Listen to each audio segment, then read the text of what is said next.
sama càmmiñ dalal jàmm ak salaam. Nikienu. Newongo. Bere. Audanse.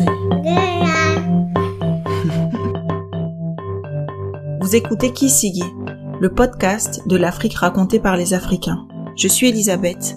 Aujourd'hui, je reçois Lénaïque. Lénaïque est née à Paris de parents abourés, une ethnie du sud de la Côte d'Ivoire. Elle vit aujourd'hui au Luxembourg. C'est après un licenciement que cette femme multicasquette décide de donner vie à un projet qui l'a toujours habité. C'est en alliant ces deux cultures qu'elle crée Opuko, une marque de décoration d'intérieur de luxe. Opuko allie, avec brio, la créativité de Lénaïque, la technicité des artisans tisseurs ivoiriens et l'élégance et la précision du savoir-faire des couturières françaises. Elle nous raconte comment de l'idée, elle monte le projet, ses recherches sur le terrain et les réajustements au fil des avancées. Elle partage comment son cheminement la rend éducatrice parfois et modifie son propre mode de consommation. Sur cet épisode, je profite de remercier la cousine de Lénaïque, sans qui ce projet n'aurait pas vu le jour. Et ce que tu as fait jusqu'à présent? Bien sûr. Alors, on commence toujours par l'âge en général. Donc, je m'appelle Lénaïque Glady, j'ai 34 ans.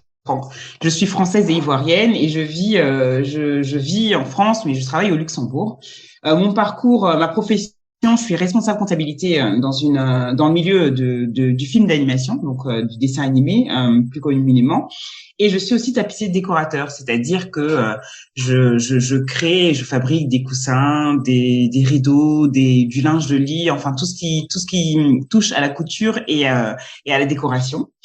Et j'ai une grande passionnée des tissus et des textiles d'Afrique, beaucoup. Et j'ai créé en 2016 une marque qui s'appelle Opuko. Alors Opuko déjà ça veut dire à la maison.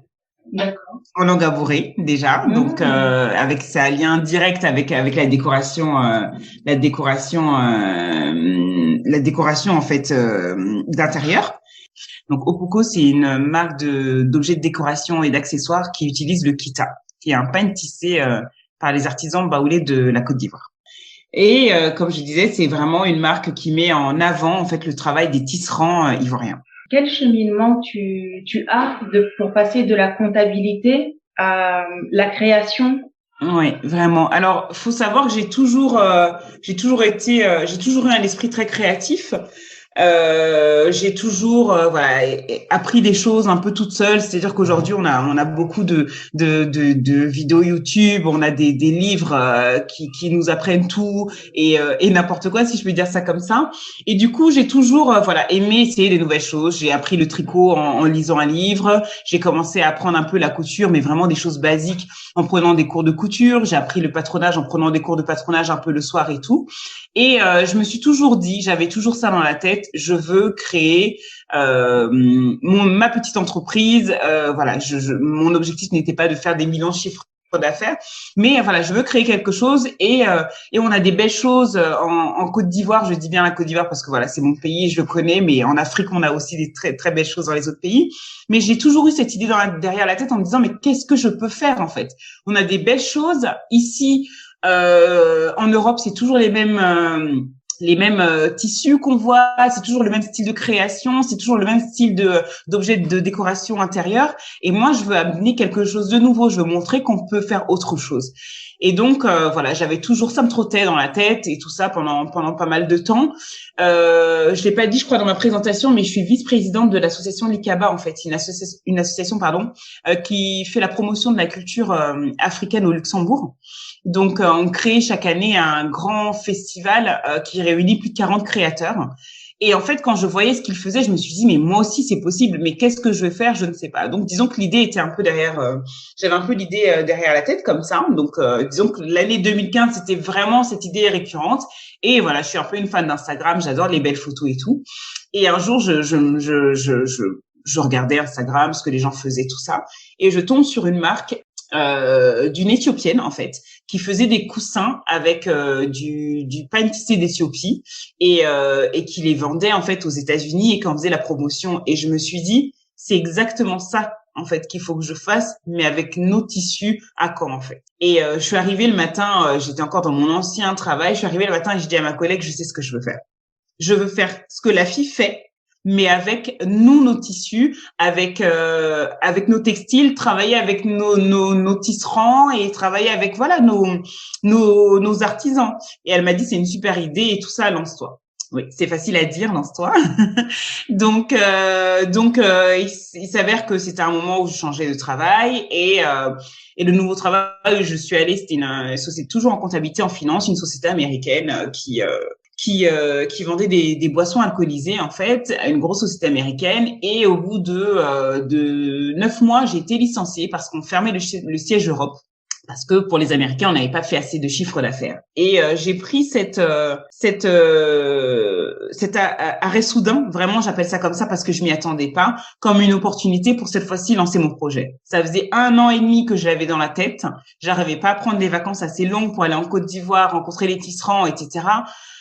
Et je me suis dit là, je vais m'inscrire au chômage, je vais rester au chômage et je vais débuter le projet parce que je le ferai jamais sinon. Donc voilà, c'est comme ça que ça a commencé en septembre 2016. Quand j'étais au chômage, c'est là que j'ai commencé à réfléchir. J'ai pris mon billet d'avion pour 2 ou 3 mois en Côte d'Ivoire, je me rappelle très bien. Et je suis partie au mois d'octobre et c'était le début de l'aventure. Comment t'arrives? T'arrives parce que t'as des contacts, t'arrives parce que t'as de la famille, t'arrives déjà avec des numéros, avec des choses à faire, ou tu arrives et tu as tout à faire? Alors en fait, déjà moi, toute ma famille, mon père et ma mère sont les seuls de leur fratrie à être en France. Donc c'est-à-dire que j'ai tous mes cousins, cousines, mes grands-parents, mes oncles et tantes qui sont en Côte d'Ivoire. Donc voilà, j'y allais quand même régulièrement, mais c'était pour des vacances, c'était 2 semaines, je restais que à Abidjan. Mais j'avais jamais vu d'artisans, j'étais jamais allée à leur contact et tout ça.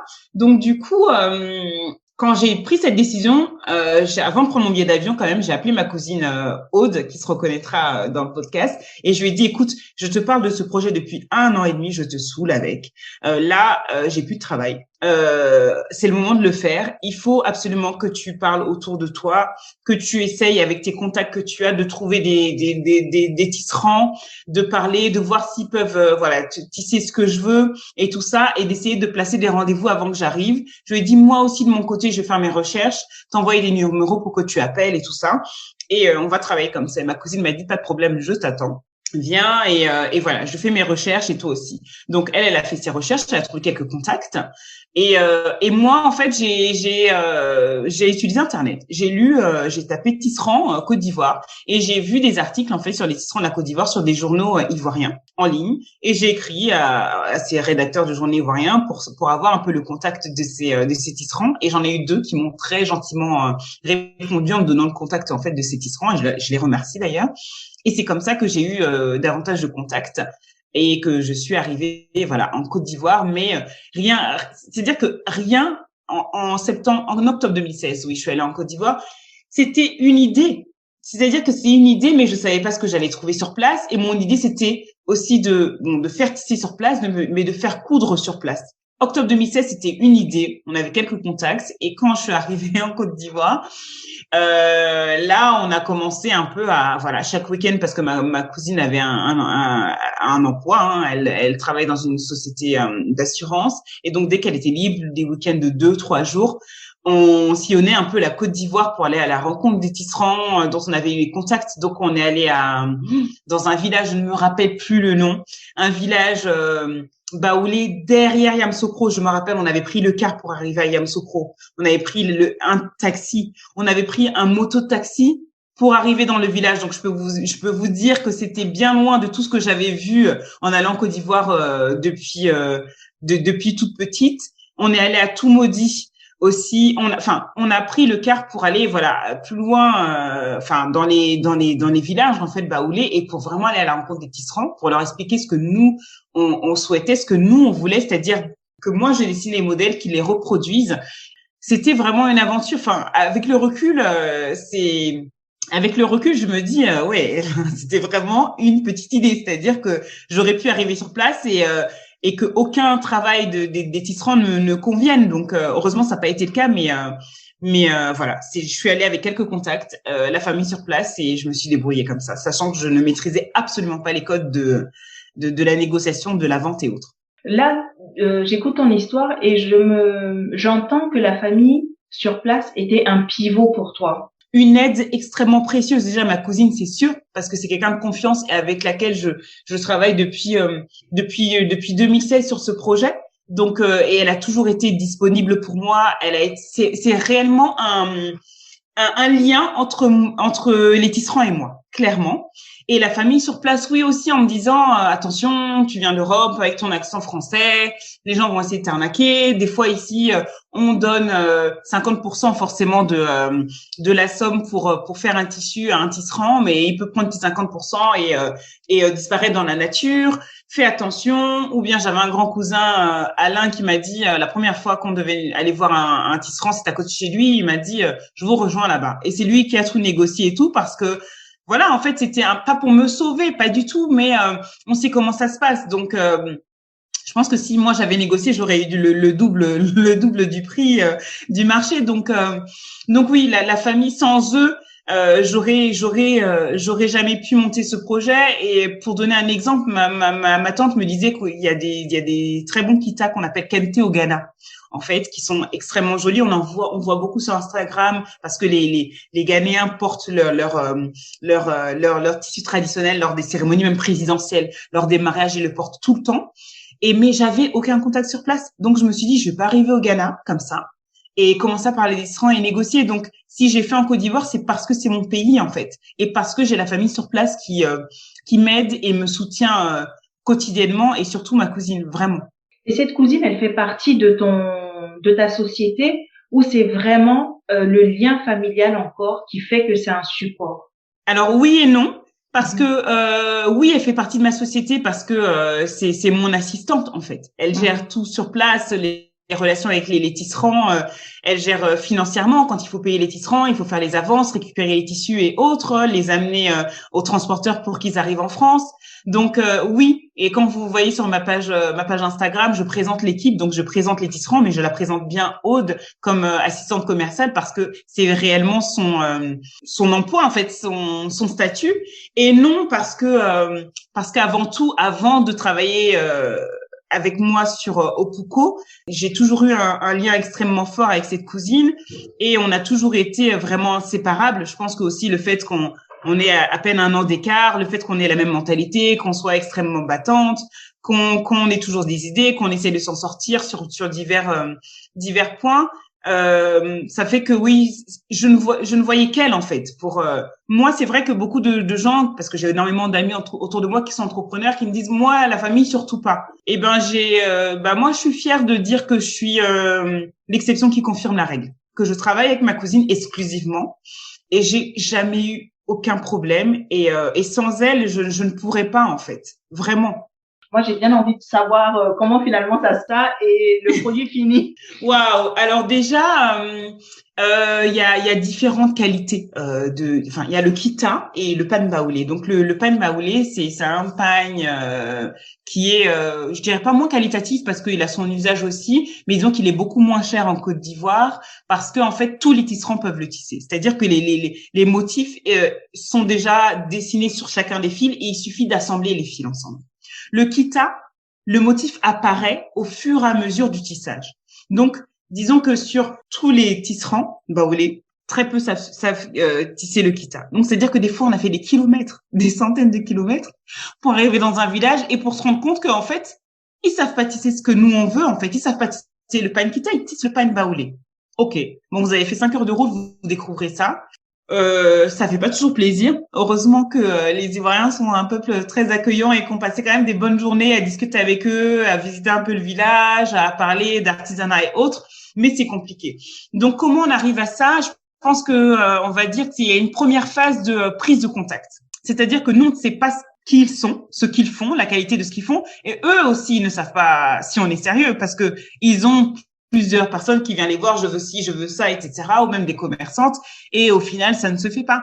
Donc, je pense que la première phase, c'est une phase de contact, c'est-à-dire, nous, on veut faire ça comme ci, comme ça, est-ce que vous êtes capable de faire ça, est-ce qu'on peut faire un essai? Ça, c'est la première phase de contact.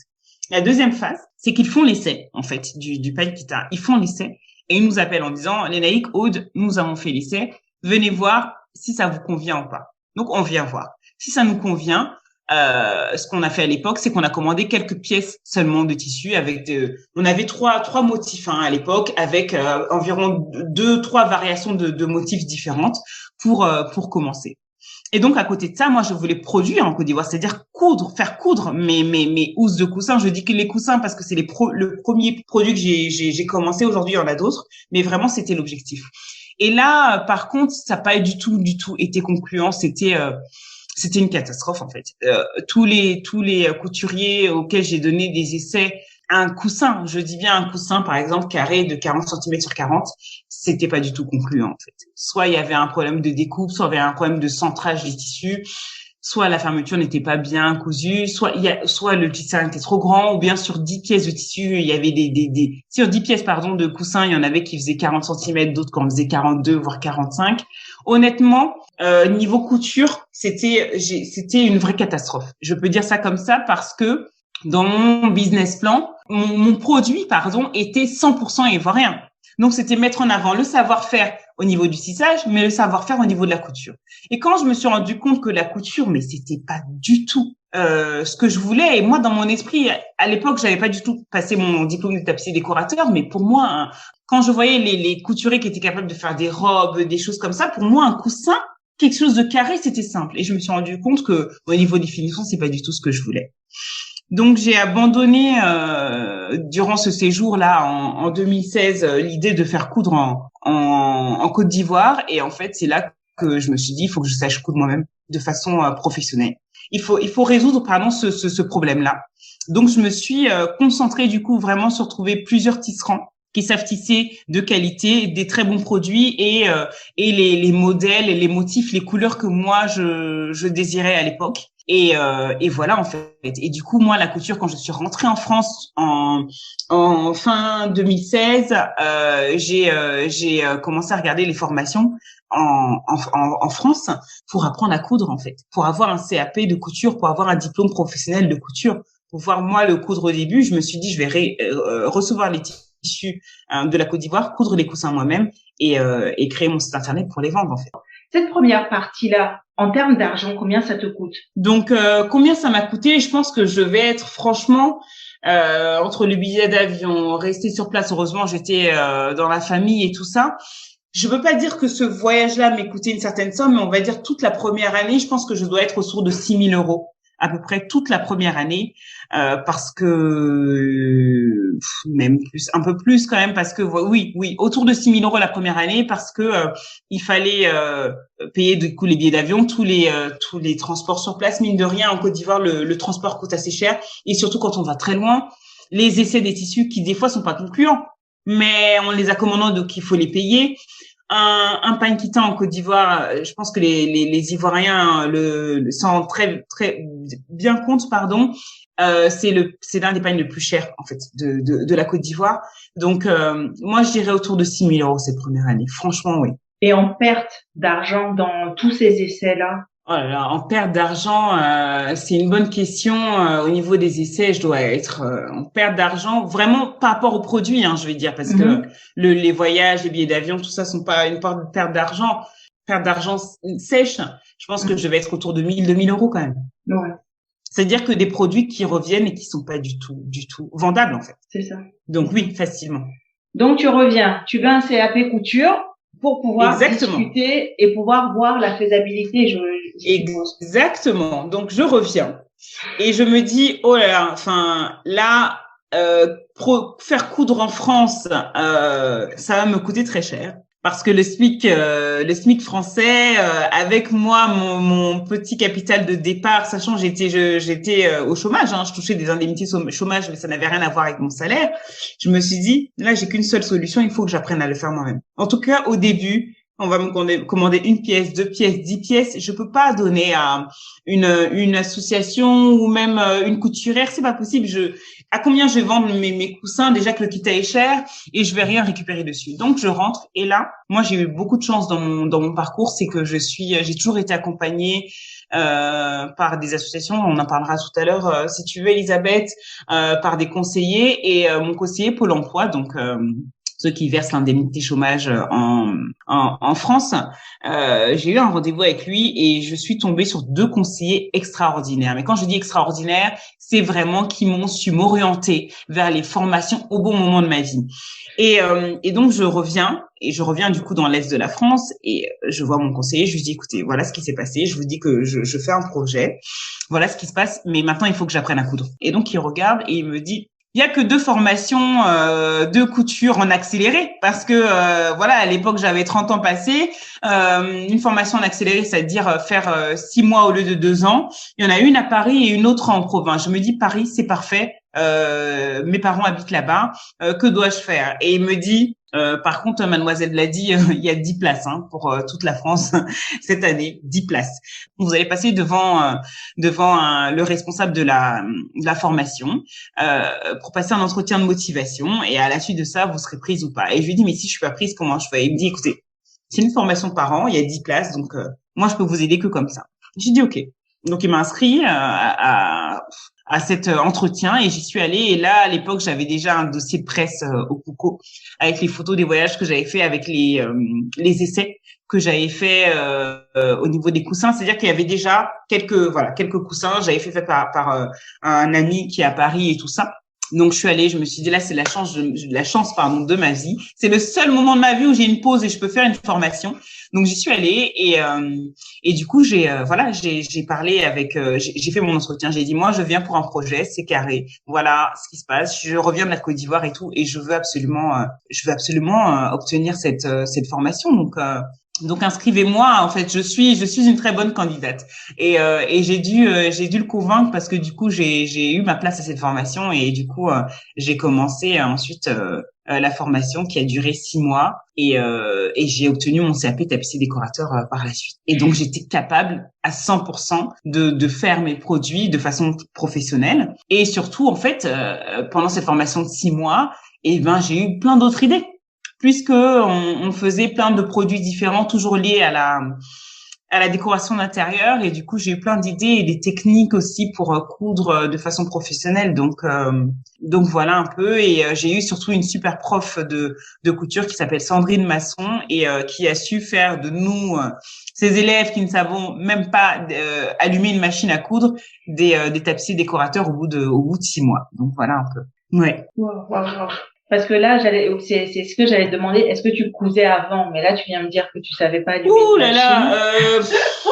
Franchement, ce que je faisais avant, avec du recul, on va dire que c'est du bricolage. Voilà, je vais dire ça comme ça. Avant cette formation, honnêtement, c'est du bricolage. Et puis j'avais une machine débutant aussi. Enfin, c'était du loisir. Là maintenant, j'ai une machine professionnelle avec une vraie table de couture et tout ça. Donc ça a rien à voir, vraiment. Mais c'était dur. Honnêtement, et aux gens qui m'écoutent, voilà, ne lâchez rien. Si vous voulez vous former, faites-le vraiment.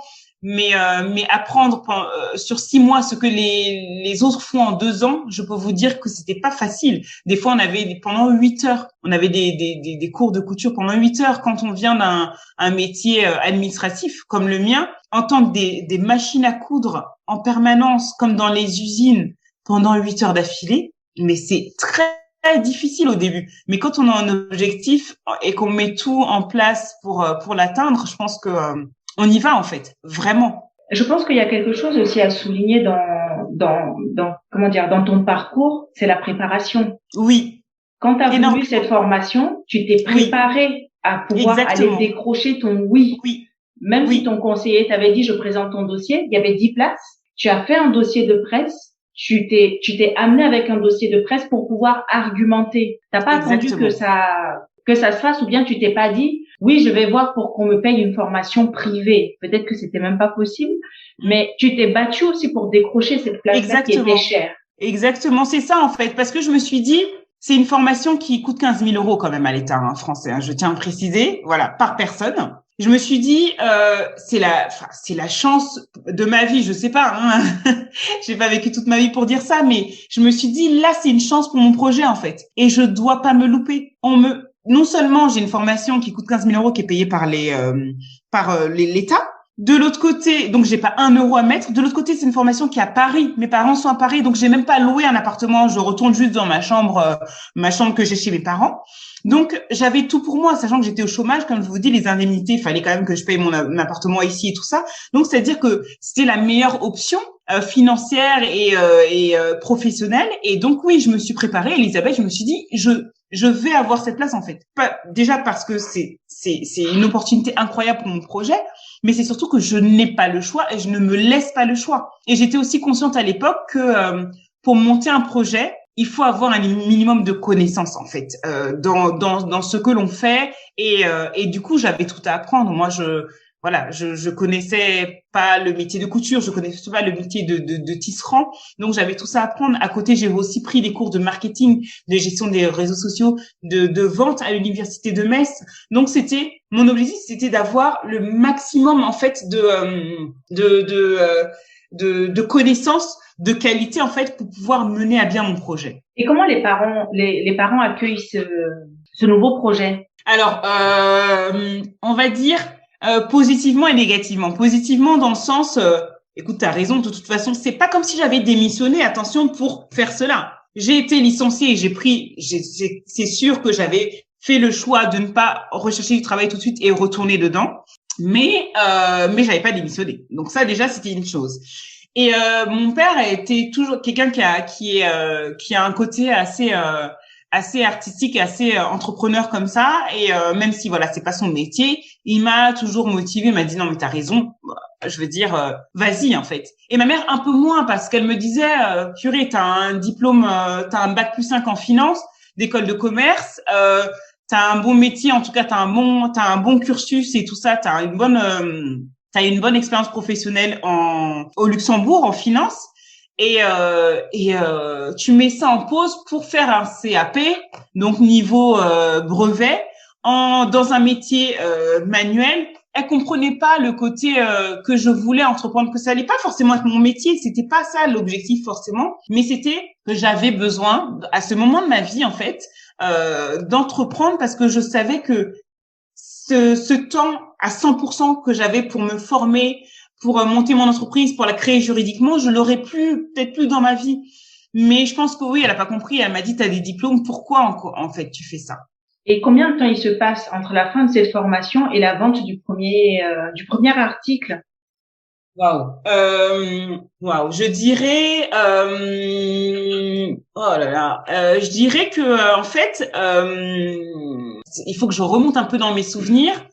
Mais en fait, comme je vous disais, j'ai un couturier en fait à Paris qui s'appelle Yakou et qui a fait les premiers prototypes des premiers coussins. Donc du coup, j'avais quand même un petit stock dès le départ. L'un des premiers cours en couture qu'on apprend, c'est faire des coussins. Donc je savais en faire bien avant de passer mon diplôme. Et donc c'est comme ça que j'ai commencé à avoir un petit stock et tout ça. Et j'ai fait des salons en fait avec Opuko, je l'ai créé juridiquement et tout ça avant d'aller en formation. Et du coup, pendant mon cursus en fait de 6 mois, moi j'ai participé à un salon au Luxembourg qui s'appelle le marché des créateurs du musée d'art moderne de Luxembourg. Donc ça aussi c'était sur sélection. Donc j'ai essayé de sélectionner, donc j'ai fait celui-là. Ça a été un véritable succès. Honnêtement, et ça m'a motivée mais à 400% parce que bon, j'étais fatiguée, j'étais venue de Paris en voiture pour aller à Luxembourg le vendredi pour tout mettre en place le dimanche. Après la fin du salon à 18h, fallait rentrer, donc 4 heures, 5 heures de route, rentrer à Paris parce que le lendemain je retournais en cours de couture.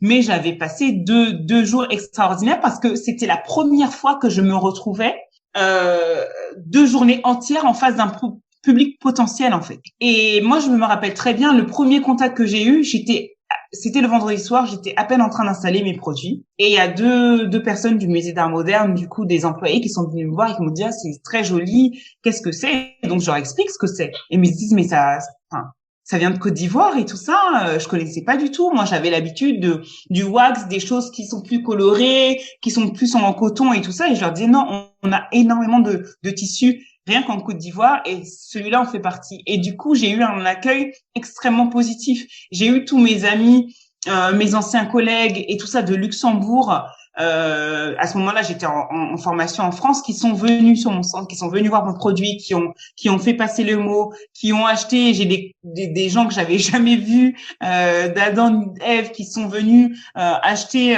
le produit. Enfin, tout n'était pas parfait à l'époque, bien au contraire. Mais je pense que c'était un réel tournant en fait, c'est la participation à ce salon-là, parce que j'ai eu un accueil positif de gens que je connaissais et de gens que je connaissais absolument pas. Et je me suis dit, mais il faut que je continue, il faut que j'améliore mon produit, il faut que j'améliore ma façon de le vendre, il faut que j'améliore le marketing, il faut que j'améliore le package, il faut que j'améliore mon site internet. Il y avait mes photos, il y avait plein de choses, mais c'était un réel tournant. C'était au mois de mai, je crois, et je crois que je passais mon diplôme au mois de juin, au juillet, je sais plus trop. Et je me suis dit, j'ai pris la bonne voie. J'ai jamais eu la prétention, en tout cas à cette époque-là, de vivre que d'Opuko, mais je me suis dit, j'ai pu développer ma passion, je vais créer ma petite entreprise et je vais continuer dedans. Et ton entreprise, elle était immatriculée où à l'époque, en France? En France, oui, tout à fait, parce que je vivais en France. Donc, du coup, elle a été immatriculée à mon domicile en France. Donc, oui. D'accord.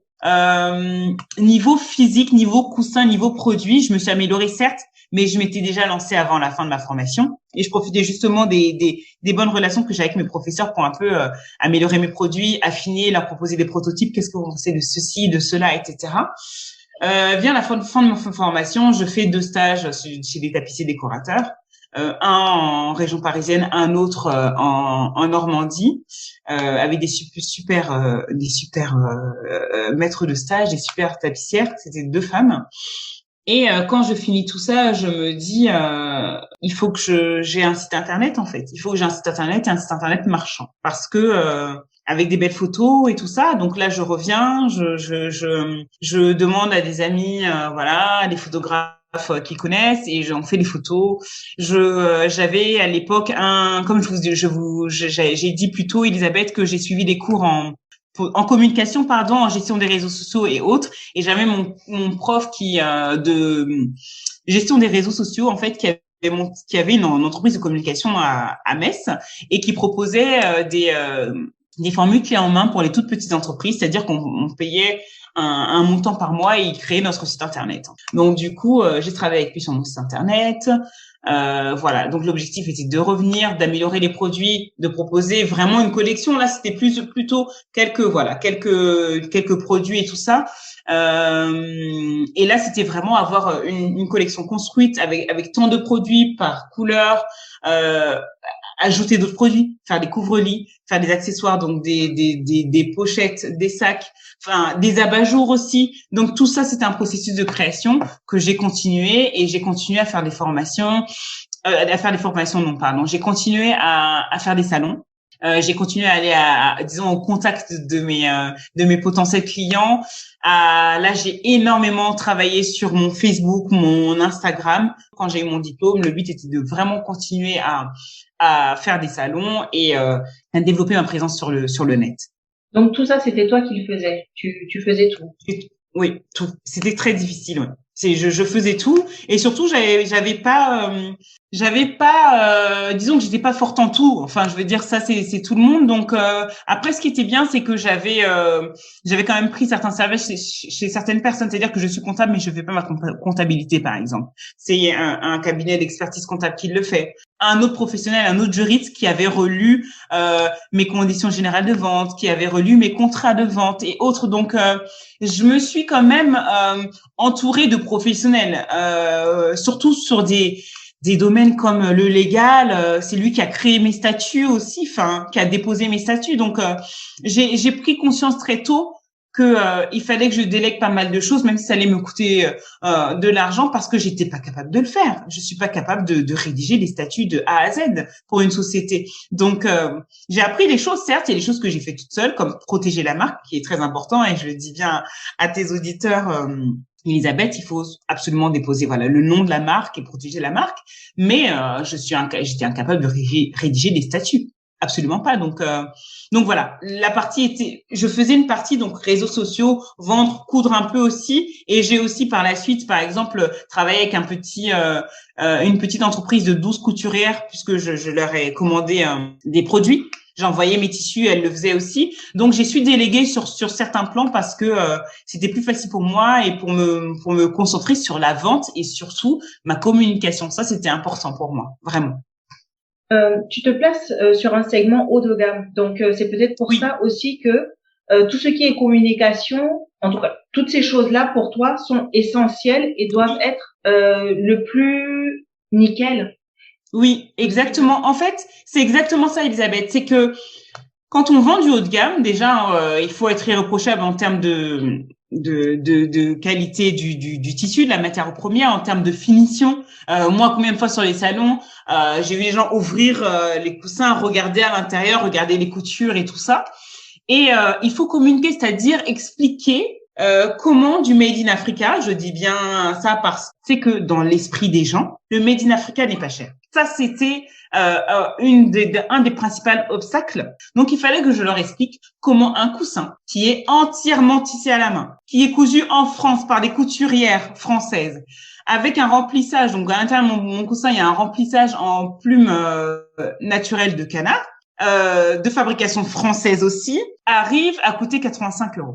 Je suis en dessous des prix du marché. Quand je te dis que mon inspiration était la créatrice éthiopienne aux États-Unis, ces coussins coûtent pas 80 $, hein. Pas du tout, bien plus. Et mais dans l'esprit des gens, c'était toujours cher. Donc il faut communiquer dessus en disant c'est un produit de qualité, c'est un produit haut de gamme. Le kita est le tissu, on appelle ça le tissu des rois en Côte d'Ivoire. C'est le tissu le plus cher du marché. Donc oui, c'est cher, si on peut dire ça, mais c'est un rapport qualité-prix. C'est une histoire qu'on a chez derrière, c'est un savoir-faire. Et on ne peut pas comparer le kita au wax. C'est impossible. C'est pas possible en fait. Ça n'a aucun sens. Et c'est ça que j'essaie d'expliquer au public. Donc un rôle d'éducateur aussi. Oui, énormément. Leur dire que le Made in Africa n'est pas forcément moins cher et que je vous propose des tissus de qualité qui durent longtemps et qui sont représentatifs du savoir-faire ivoirien. Et c'est très important, vraiment.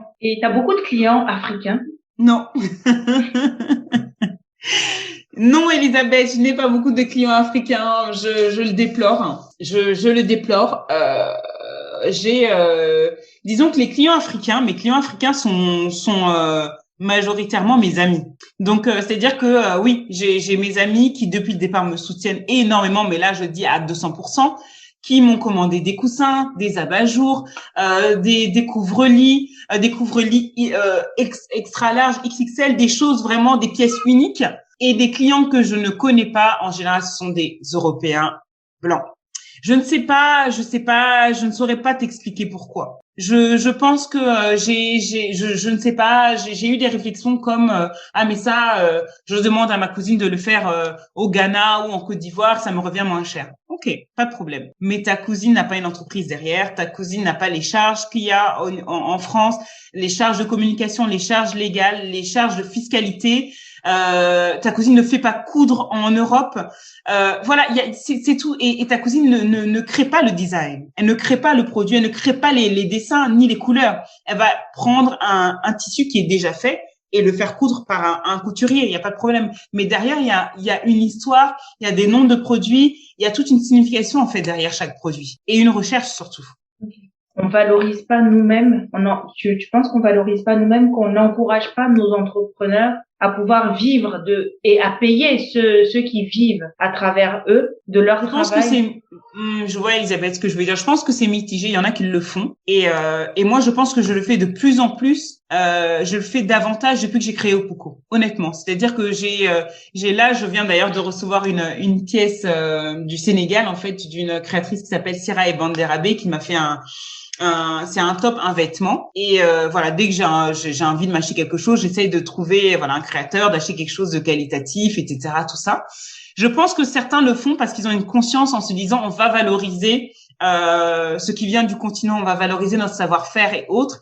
Et d'autres, et je ne veux vexer personne, mais c'est très africain francophone, je pense, qui ont l'idée de oh non c'est trop cher, je vais copier. Okay. Et ça c'est vraiment dommage en fait. Voilà, un vêtement, une robe c'est 200 €. Au lieu de se dire non c'est trop cher ou je n'ai pas mon style ou c'est pas dans ma mentalité de mettre 200 € dans une robe, c'est je prends la photo, je copie. Et ça, je pense qu'il faut qu'on arrête. Il faut qu'on arrête ça, vraiment.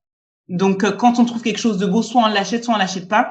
Mais copier les créations à chaque fois, il faut arrêter. Et c'est bien pour ça que je dépose chaque motif, chaque couleur, en fait, de mes coussins, de mes créations, en fait, à l'INPI, en fait, pour les protéger. Et aujourd'hui, tu arrives à vivre de cette société? Absolument pas. Absolument pas. Non. J'avais des chiffres d'affaires qui étaient plus ou moins corrects vraiment avant la crise, hein, parce qu'il y avait des salons, on allait en Suisse, Luxembourg, la France et autres, donc c'est sûr que là c'était beaucoup plus facile.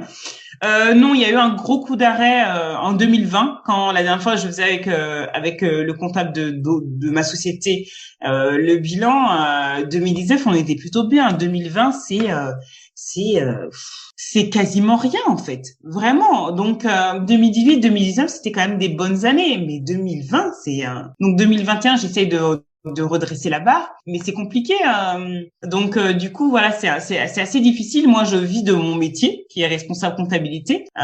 Heureusement je suis dans une entreprise vraiment intéressante, comme je vous ai dit, une société d'animation. En 2019, même si les chiffres étaient beaucoup plus bons qu'aujourd'hui, je ne pouvais pas en vivre non plus. Ça c'est sûr. Donc je sais pas qu'est-ce qu'il faudrait faire, peut-être produire à une plus grosse échelle, essayer de toucher un public qui n'est non européen, peut-être un public américain, afro-américain. Oui, j'ai commencé aussi à recontacter un peu les hôtels, parce que ça aussi c'était un objectif d'Opuko, mais comme on le sait, hôtels, restaurants, enfin tout ce qu'ils ont vécu cette année, c'est compliqué. Donc j'espère en vivre un jour. Je ne suis pas frustrée de ne pas en vivre, mais je sais que ça prendra du temps. Mais je développe ma société chaque jour. Je trouve des nouvelles idées, je contacte des nouvelles personnes et je me bats pour faire avancer les choses, vraiment. Aujourd'hui, en produisant sur place, en ayant ce lien-là, cette entreprise-là sur place, est-ce que tu as l'impression de mieux connaître ton continent?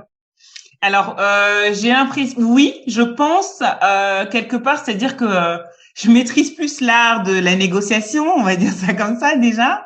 Ça c'est sûr. Je connais plus la Côte d'Ivoire. Avant, j'allais en Côte d'Ivoire, j'allais à Abidjan, j'allais dans mon village qui est à 1 heure d'Abidjan, donc je peux dire que je restais vraiment dans la même zone. Donc je connais plus la Côte d'Ivoire et ça c'est vraiment quelque chose que j'ai apprécié et que j'apprécie encore. Est-ce que je connais mon continent? Oui, mieux. Mais je le connais pas totalement. J'ai pas du tout la même vision ou la même perception de quelqu'un qui vit en Côte d'Ivoire ou dans un autre pays d'Afrique et qui fait des affaires, qui vit à 100% de son temps. Non, j'ai pas du tout la prétention de dire ça, mais je le connais beaucoup mieux qu'avant d'avoir créé Opuko, c'est sûr. Et est-ce que tu penses un jour t'y installer? Ça t'a déjà effleuré l'esprit? Tu y penses parfois? Oui, je pense que ça m'a effleuré l'esprit. Maintenant, je sais pas quand, en tout cas, c'est pas pour tout de suite, mais ça m'a effleuré l'esprit et je me suis dit, si je m'installe, qu'est-ce que je fais? Est-ce que c'est développer Opuko sur d'autres secteurs? Est-ce que c'est développer Opuko mais en créant parce qu'on a énormément de tissus en Côte d'Ivoire, en créant du linge de maison avec tous les tissus de la Côte d'Ivoire, pas que le pain tissé, mais pas que le kita, pardon, mais le pain sénoufo, le dan, le lépi, autre en fait de Guinée. S'il y a quelqu'un aujourd'hui qui écoute, oui, et qui hésite à se lancer pour diverses raisons, ces raisons qui font que parfois on se lance. Pour toi, qu'est-ce qu'il faudrait retenir? Moi, ce qu'il faut retenir, c'est ce que je peux conseiller à quelqu'un qui désire se lancer dans n'importe quel domaine et qui hésite, c'est que il faut le faire. Il faut le faire. Il faut pas attendre d'avoir un produit ou un service impeccable, en fait. Nickel. Il faut le faire et s'adapter, en fait, par rapport au marché, tout simplement. Mais moi, je pense qu'il faut le faire parce que quand on a un projet dans la tête qui nous trotte pendant des mois, voire des années, je pense qu'au bout d'un moment, il faut se lancer. Et on aura forcément des échecs. Je dis pas que tout est rose dans l'aventure Opuko. Je t'ai dit aujourd'hui, Elisabeth, que je n'en vivais pas, mais je pense qu'il faut se lancer et il faut s'adapter en fait. On va vivre on vit des choses qui sont négatives, on vit des découragements, on vit des mauvaises expériences, des mauvaises rencontres. Mais il faut pas se laisser abattre et il faut continuer. Moi, je pense que quand on a quelque chose dans la tête, au bout d'un moment, même si c'est 10 ans plus tard, même si c'est 20 ans plus tard, même si c'est un tout petit projet qui rapporte rien, même si c'est une association, un projet à but non lucratif, il faut le faire. Moi, je suis persuadée. Parce que tout ce qui valorise notre continent, en fait, doit être fait, vraiment. Est-ce qu'aujourd'hui, en ayant créé au Pucco, tu as l'impression de participer un peu à l'essor dans la visibilité de l'Afrique? Clairement, oui. Ah oui, sans aucune prétention, oui. Parce que moi, quand j'ai créé au Pucco, la plupart de mon entourage ou des gens que je connaissais, africains et non africains, ne connaissaient pas ce tissu. Aujourd'hui, ils l'entendent, ils savent ce que c'est. Donc, rien que ça, c'est-à-dire que rien qu'au connaître le kita et que c'est un pain tissé qui est créé, par les artisans ivoiriens, rien que ça, je trouve ça déjà extraordinaire. C'est-à-dire que les gens savent ce que l'on fait, ce que les artisans ivoiriens font et savent mettre un nom dessus. Donc, je pense que oui, de ce côté-là, je participe on va dire, au développement, à la reconnaissance de l'artisanat ivoirien. Oui, clairement, oui. Et s'il y a quelque chose que tu voudrais transmettre aux jeunes Africains? Je sais pas si je pourrais transmettre quelque chose, mais je pourrais donner un conseil, c'est qu'il faut ouvrir les yeux. Parce qu'il y a tellement de belles choses sur place, il y a tellement de possibilités de créer certaines choses à petite échelle. Hein. Je parle pas de multinationales, loin de là, mais il faut ouvrir les yeux, regarder ce qui se passe autour de soi parce qu'il y a un potentiel, le continent a un potentiel énorme et il faut commencer même à sa petite échelle en fait. On peut créer des grandes choses, vraiment. Super, super, super. Ben, je pense qu'on a fini. Tu voulais me parler un peu de l'association? Oui, bien sûr. En fait, donc je suis vice-présidente de l'association Likaba. Donc Likaba, ça signifie le partage en langue bassa du Cameroun. Et c'est une association qui, oui, je pensais que c'était juste les robes. Non, pas du tout. Et c'est une association qui fait la promotion de la culture africaine et antillaise. J'oublie toujours africaine et antillaise au Luxembourg. Donc c'est une association qui promeut la culture par le film tout simplement parce qu'on a commencé par des projections de films d'auteurs africains et antillais, mais aussi par la mise en avant de la créativité. Donc on organise une fois par an un événement qui s'appelle le Lux African Market, qui a lieu au mois d'octobre et qui regroupe plus de 40 créateurs africains et antillais, donc dans les domaines de la restauration, de l'habillement, du jeu, de la gastronomie ou encore de la décoration, qui viennent de France, d'Allemagne, de Suisse, de Luxembourg, de Belgique aussi, et qui proposent en fait leur création au public luxembourgeois. Et ça c'est énorme parce qu'au fil des années, on a pu là notre dernier festival c'était il y a 2 ans du coup puisqu'on n'a pas pu le faire en 2020, c'était en 2019 et on a réuni plus de 4000 visiteurs. Wow. Et c'est énorme au Luxembourg, sachant que en 2019 on a eu le soutien du ministère de la culture luxembourgeois et c'est une toute première pour une association africaine en fait d'être soutenue par le ministère de la culture du Luxembourg, vraiment. Donc on est très fiers et on continue parce que ce sont toutes ces actions que l'on fait qui montrent en fait une belle image de notre continent, vraiment. Super. Ça a l'air super bien cette association. Oui. Et ouais, comment elle est née cette association? Alors moi je faisais pas du tout partie de ça. Moi c'est ma copine Lindsay du coup qui est camerounaise qui a créé cette association là parce qu'elle en avait marre que voilà qu'on soit pas stigmatisé, c'est un peu fort, mais au Luxembourg il y a pas énormément d'Africains et que tout ce qui était africain tourne autour de la nourriture, de la danse et autres. Et elle avait envie de proposer quelque chose d'autre et elle s'est dit par quoi je vais commencer. Je vais commencer par diffuser des films d'auteurs et derrière créer discuter de problématiques qui nous touchent nous les Africains, qui nous touchent nous les Antillais. Et on parle bien des problématiques des Africains, mais pas que du continent, de la diaspora, des Africains lusophones, donc ceux qui sont en Amérique latine, au Brésil, des Antillais qui sont en France. Enfin, quand on regarde, les Africains sont partout. Et donc, elle a commencé comme ça en diffusant des films et avec une problématique derrière et un débat en fait. Et donc au départ, ça se préparait dans un tout petit endroit. C'était, voilà, il y avait pas énormément de monde et tout ça. Et au fur et à mesure, moi, je venais juste pour aider, pour voilà, le cocktail, parce qu'il y avait toujours un cocktail avant, le film et comment ça s'appelle déjà, la problématique après, la discussion, le débat. Et du coup, moi, je venais aider à servir. J'ai toujours participé aux événements de ma copine. Elle m'a dit, écoute, là, ça fait 3 ou 4 fois que tu viens pour aider. Moi, j'ai besoin de quelqu'un dans l'association. Là, il faut que tu intègres l'association. Il reste un poste de trésorier. Ils étaient 3 à créer l'association. Il faut que tu intègres l'association. Et je lui ai dit, ouais, bof. Elle dit, non, mais les mecs, j'ai besoin de toi. En plus, t'es une as de l'organisation. Moi, je peux plus faire sans toi, en fait. Donc, t'es pas un bénévole. Pour moi, tu fais partie de l'association, mais sauf qu'on va mettre ton nom sur les statuts. Et c'est comme ça qu'on a évolué, qu'ensuite, on a fait toutes nos projections de films dans une bibliothèque qui s'appelle le CITIM. C'est le centre d'information du tiers monde en fait à Luxembourg. Donc sont énormément de livres sur les populations d'Afrique, d'Amérique latine, d'Afrique et autres. Donc un très bel endroit. Donc on a fait nos projections là-bas. On a eu après des intervenants professionnels. Avant c'était des débats entre nous. Donc on a eu des intervenants professionnels suivant la problématique. On avait une problématique sur la femme de la place dans le mariage. On a eu le pasteur Adama, qui est pasteur à Luxembourg d'une église évangélique. On a eu d'autres intervenants, des fois des psychologues, des auteurs, des écrivains et autres. Donc l'idée était de toujours s'améliorer.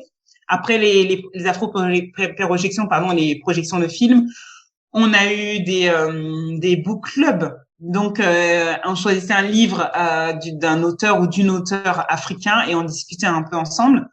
On a eu des game nights. On jouait c'était différents quiz, différentes équipes qui s'affrontaient en fait sur des questions liées à l'Afrique, mais dans différents domaines: économie, géographie, danse, culture et autres. Donc, on a fait énormément de choses et le plus gros événement, celui que la plupart des gens connaissent à Luxembourg, c'est bien entendu le Lux African Market, qui est une immense braderie des créateurs africains au Luxembourg, et c'est un événement incontournable. Et vraiment, le fait d'avoir été soutenu financièrement et ayant obtenu une aide financière et être soutenu aussi, on va dire, psychologiquement par le ministère de la Culture luxembourgeoise, Elisabeth, c'est comme si on arrivait au sommet de ce qu'on aurait pu espérer, quoi. Luxembourg. Vous êtes devenu quelqu'un. Vous êtes vraiment devenu quelqu'un dans ce truc. Ma cousine qui me disait, heureusement qu'en France c'est réglementé, parce que vraiment si c'est en Côte d'Ivoire, si tu t'achetais une nouvelle robe, on allait dire que c'est l'argent du ministère, c'est ce idée, ma cousine, si seulement tu savais, il y a même pas d'argent. Et on rigolait dessus parce que voilà, et vraiment on a cette étiquette là d'être l'association. Moi, il y a un type qui est venu nous voir comme ça et il a dit, vous êtes une fierté des Africains de Luxembourg, vraiment. Vous êtes de loin l'association la plus carrée et la plus sérieuse, celle qui fait le plus de choses. Après les dernières projections de films, on les a fait au cinéma à Luxembourg. Là, on avait 150 personnes. C'était un film qui s'appelle Wax in the City. C'était sur les tissus africains. Du coup, j'étais derrière pour organiser, mais en même temps, j'étais intervenante par rapport à Opuko et pour parler du textile. Et ça, c'était génial. 150 personnes. On a commencé à 15 personnes dans une espèce de cave d'un bar africain à Luxembourg et se retrouver au cinéma, dans une salle de cinéma de Luxembourg, c'était la consécration. Super. Ça me met des étoiles dans les yeux parce que moi je suis sur un continent, les Noirs on les voit pas trop non plus. C'est assez particulier. C'est la première fois que je me sens complètement immigrée dans un endroit. D'accord. Mais tu vois, ça, du coup, ça, c'est un truc, même si Luxembourg, c'est l'Europe, moi, quand je suis arrivée à Luxembourg, il y a 12 ans, je suis arrivée en 2009, il y avait beaucoup moins de Noirs, en fait. Dans cette dynamique-là qu'elle a voulu, créer quelque chose, mais surtout, comme si c'était baisser les barrières avec les autres Européens, en fait. De se dire, on n'est pas nombreux, certes, mais venez voir notre culture, venez voir nos problématiques, venez goûter à notre nourriture, venez discuter avec nous et vous verrez. Et ça, c'était vraiment important. C'est-à-dire que l'ICABA, quand on fait le Lux African Market, sur 4000 visiteurs, il n'y a pas 1000 Noirs, il y en a même pas 500. Mais l'idée est vraiment de montrer notre culture sur d'un bon côté et attirer les gens et leur montrer voilà. Arrêter les clichés de les migrants, les ceci, les cela, parce qu'il y a autre chose, en fait. C'était un peu ça. Et on a une culture proprement dit, et arrêter de nous cantonner à nos clichés, en fait. Je suis ma copine Lindsay, mais c'est une boule d'énergie dingue. Elle a des idées, elle est extrêmement intelligente. Elle a énormément d'idées. Donc, du coup, même les films qu'elle choisissait, c'était pas des films qui passaient au cinéma, c'était des films d'auteur. Donc, quand tu vois le texte, le titre, tu te dis, mais j'ai jamais vu ce film. Oh, faut que je vienne voir. Il y avait des problématiques fortes, comme des problématiques qui sont beaucoup plus light, quoi. On avait une problématique sur les couples mixtes, des trucs assez larges, mais des problématiques plus dures. Quand il y avait les problématiques des tisserands, on a diffusé le film La Pirogue. C'est un film en wolof et en français d'un réalisateur sénégalais, et tout le film se passe dans une pirogue. C'est difficile. Et je pense que les Européens qui ont vu ce film-là, donc pendant 1 heure, c'était 50 minutes, je crois, tu te retrouves dans une pirogue avec les gens. Quand tu croises les réfugiés là, t'as pas la même vision de ça. Hein. Quelque part, tu te dis, le gars, il a traversé ça pour ça. Tu vas pas le traiter de la même façon, en fait. Donc, il y avait ce côté-là. Et puis, surtout, montrer la richesse. L'Africain est riche. C'est-à-dire que on va diffuser des films sur le camp de Tiaroy, donc les tirailleurs sénégalais. On va diffuser un film créé par une Brésilienne noire. On va diffuser un film sur les Antillais français. On va diffuser un film sur les Ivoiriens, sur les castes au Sénégal, sur l'amour afro-américain entre une afro-américaine et un Français. Sur la problématique de la couleur de peau, c'est l'histoire de l'enfant noir aux parents blancs, ça s'appelle le livre, je l'ai lu. C'est une fille qui est née de parents blancs en Afrique du Sud, mais elle est sortie un peu foncée, quoi. Et je crois que la problématique était liée à est-ce que notre couleur de peau définit notre culture ou quelque chose comme ça. Donc, nous voir l'Africain dans son entièreté. J'apprends. Et c'est pour ça que je pense qu'au fur et à mesure du temps, on a eu beaucoup de publics blancs, c'est qu'ils se disaient, mais chaque fois que je vais dans une projection Likaba, je ressors, j'ai appris quelque chose. Vous avez un site Instagram, quelque chose on a la page Facebook et on a un Instagram, ouais, mais plus la page Facebook, tu trouveras je pense les problématiques des anciennes projections avec les photos et tout ça sur la page. Nous voici à la fin de cet épisode de Kisigi avec les Naïcs. Je pense que nous pouvons retenir 3 choses de ce podcast. Rien ne peut remplacer l'expérience terrain. Il faut savoir se préparer, reconnaître les opportunités et les saisir. Merci de l'avoir écouté, j'espère qu'il vous sera utile. N'hésitez pas à aller faire un tour sur le site de Opuko, un site très riche où l'ENAIC transmet ce qu'elle sait sur les tissus africains et d'où ils viennent, les artisans. Elle nous présente ses équipes et comment ils travaillent. Vous pouvez bien sûr la contacter sur les réseaux sociaux, mais n'hésitez pas à partager son site internet. Quant à moi, je suis toujours disponible sur Instagram ou par mail. Si vous avez aimé cet épisode, n'hésitez pas à liker, commenter et partager. Je vous dis à la semaine prochaine.